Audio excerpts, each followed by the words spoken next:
नमस्कार, मेरा नाम अनूप नारायण सिंह है और आप बिहारी खबर के डिजिटल प्लेटफॉर्म को देख रहे हैं।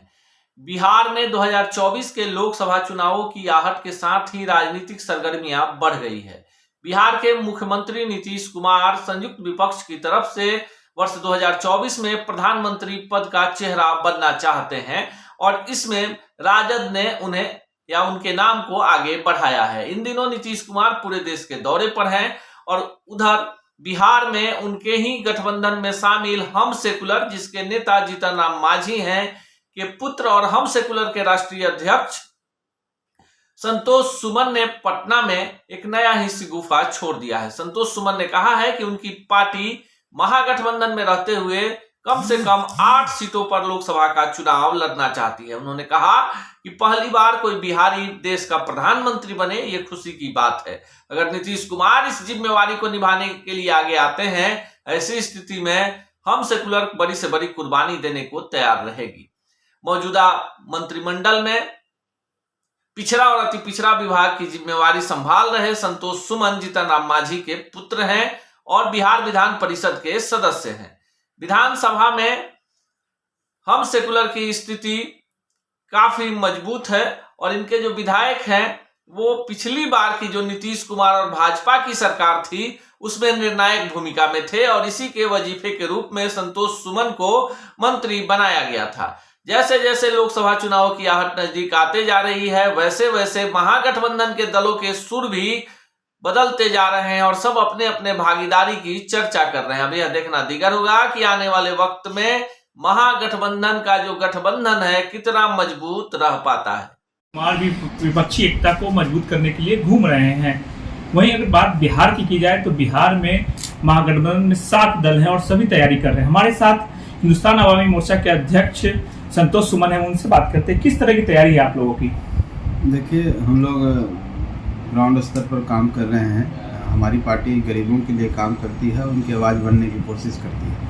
अभी हम लोग के जो चल रहा है, यात्रा चल रहा है। यात्रा में है कि गांव में जा कर के, उन गरीब बस्तियों में जा कर के उनके बीच में संवाद स्थापित करना, उनसे बात करना, तो क्या उनकी समस्याएं हैं और हमारे दल के प्रति क्या सोचते हैं और हमें और आगे क्या करना चाहिए, उस तरह से फीडबैक लेते हैं।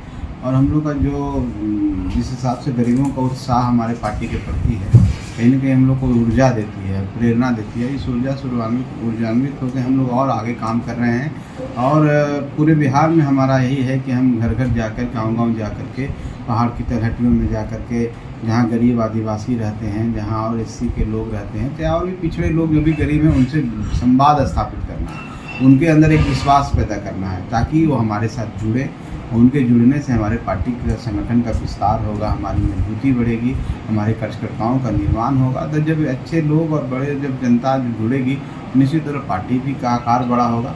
इसी के लिए हम लोग चल रहे हैं और आने वाला जो नवंबर है हमारा, 26 नवंबर को हम लोग प्रस्तावित डेट है कि पटना के गांधी मैदान में एक जुटान हो, गरीबों की जुटान हो, और ये भी हम लोग सब जगह कर रहे हैं। और संगठन स्तर पर, बूथ स्तर पर कैसे अपना संगठन का विस्तार करें, अपने जो कार्यकर्ता अभी है उनके अंदर भी एक विश्वास की भावना हो कि पार्टी हमारे लिए भी कर रही है, पार्टी बढ़ रही है। और जिन मुद्दों पर हमने पार्टी का गठन किया है, गरीबों की सेवा करना, गरीबों की आगे बढ़ाना, गरीबों को भागीदारी को सुनिश्चित करना राजनीति में, ताकि अपना हक अधिकार के बारे में जाने और हक अधिकार को लेने की उनको क्षमता हो। और इसलिए हम लोग पार्टी का कर रहे हैं और ये विभिन्न कार्यक्रम चलेंगे। आने वाला ये नहीं है कि हम लोकसभा चुनाव, विधानसभा चुनाव पर लड़ जाएंगे। ये 5 साल 10 साल तक सतत कार्यक्रम चलता रहेगा, जब तक एक गरीब जाग न जाए और अपनी बातों को खुद रख नहीं सके, तब तक हम लोग कार्यक्रम चलाते हैं। लोकसभा चुनाव है, उसमें कितने सीटों पर आपकी तैयारी चल रही है आपकी पार्टी की? देखिए, एज ए पार्टी के रूप में कहेंगे तो हिंदुस्तानी आवाम मोर्चा तो कोशिश करेगा कि बिहार की सभी सीटों पर हम मजबूत स्थिति में हो। अगर हम मजबूत स्थिति में हो तभी ना, हम जिसके साथ गठबंधन है, महागठबंधन में हम 7 पार्टियों का, तो एक सब पार्टी कहीं ना कहीं लड़ेगी, सबका अपना अपना जब होगा तो कहीं दूसरी पार्टी भी लड़ेगी, तो हम उनको सपोर्ट करेंगे, हमारी उपस्थिति होगी तब ना। तो इस मनोदशा को लेकर के हम लोग आगे बढ़ रहे हैं और हम लोग चाह रहे हैं कि हर जगह हम अपना संगठन का विस्तार मजबूती से करें। अभी विस्तार है, लेकिन हम ज़्यादा से ज़्यादा मजबूत रहेंगे तो हम अपने सहयोगी दलों को भी उनको सहयोग दे सकते हैं। अभी जैसे कि हमारी अगर माकूल तैयारी बोलते हैं, मजबूत स्थिति जहाँ पर है, जहाँ अभी की स्थिति में हमारे कार्यकर्ता चुनाव लड़ करके जीत कर सकते हैं। तो 7-8 सीटों पर हमने अभी तक तैयारी कर चुके हैं हम लोग, और भी हम लोग की प्रयास जारी है कि हम लोग और सीटों पर ज़्यादा से ज़्यादा जल्दी से करें, लेकिन इतनी जल्दी कुछ होता नहीं है, धीरे धीरे होता है।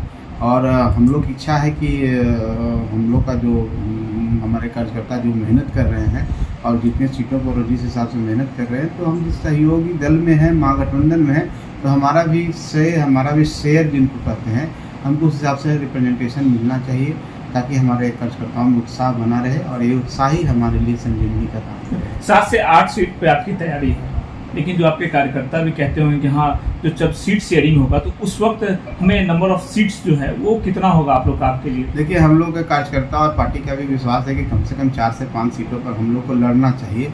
उससे होगा कि हम अगर चुनाव लड़ेंगे तो हमारी पार्टी की और स्थिति मजबूत होगी और आने वाले समय में और एक संजीवनी का काम करेगा और उत्साह के साथ हम लोग बढ़ेंगे, तो बिहार में हमारी सशक्त भूमिका होगी और हम जिन मुद्दों को लेकर के पार्टी का गठन की है उसको सार्थक कर पाएंगे।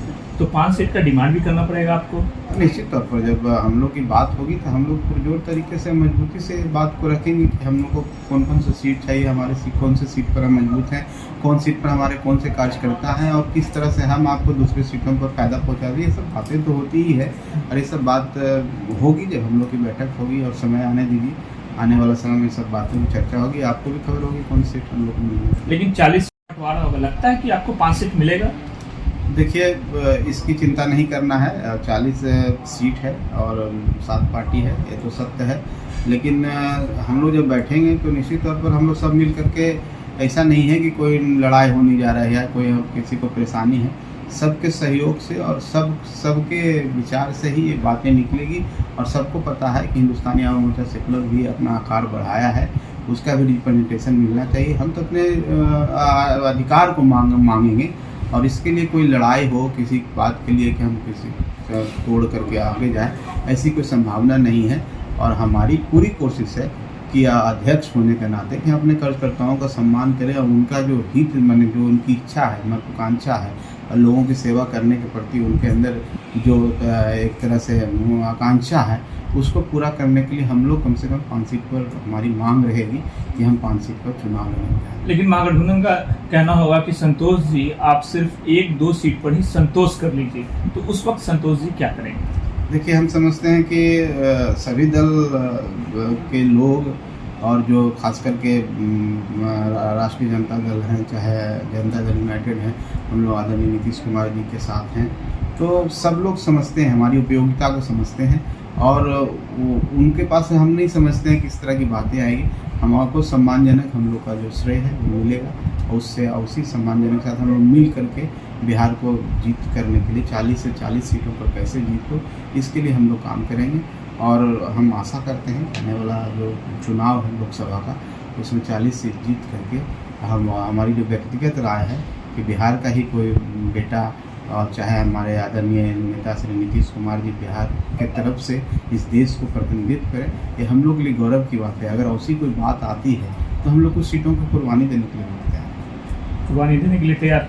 जी, निश्चित तौर पर अगर माननीय नीतीश कुमार जी प्रधानमंत्री के रूप में प्रोजेक्ट होते हैं, अगर 1-2 सीट हम लोग को कम भी मिलेगा तो हम लोग उसके यानी 1-2 सीट से काम चला सकते हैं आप? नहीं, 2 सीट की बात हम नहीं कर रहे हैं। 5-6 सीटों में अगर 2 सीट कम मान लें, कम से कम 3-4 सीट 4 सीट का हम लोग को लड़ना ही चाहिए। लेकिन सब समन्वय है, आपस में बैठ के बात करेंगे तो उस समय निश्चित तौर पर एक ऐसी सम्मानजनक बातें निकलेगी, कहीं कोई लड़ाई कोई झगड़ा नहीं है। 4 सीट से कम नहीं चाहिए? आप तो ऐसे कर रहे हैं, लेकिन देखिए, हर आदमी अपना सम्मान की बात करता है, हर अपना आदमी अपना प्रतिनिधित्व की बात करता है। हम उस काम के लिए चले हैं जहाँ पर हम चाहते हैं कि गरीबों को प्रतिनिधित्व मिले, राजनीतिक प्रतिनिधित्व मिले, खास करके ऐसे गरीब जिनको हम SC/ST कहते हैं। और SC/ST में भी उन लोगों के लिए हम प्रतिनिधित्व कर रहे हैं जो समाज अभी भी पिछड़ा हुआ है। हर अपना आदमी अपना प्रतिनिधित्व की बात करता है। हम उस काम के लिए चले हैं जहाँ पर हम चाहते हैं कि गरीबों को प्रतिनिधित्व मिले, राजनीतिक प्रतिनिधित्व मिले, खास करके ऐसे गरीब जिनको हम SC/ST कहते हैं।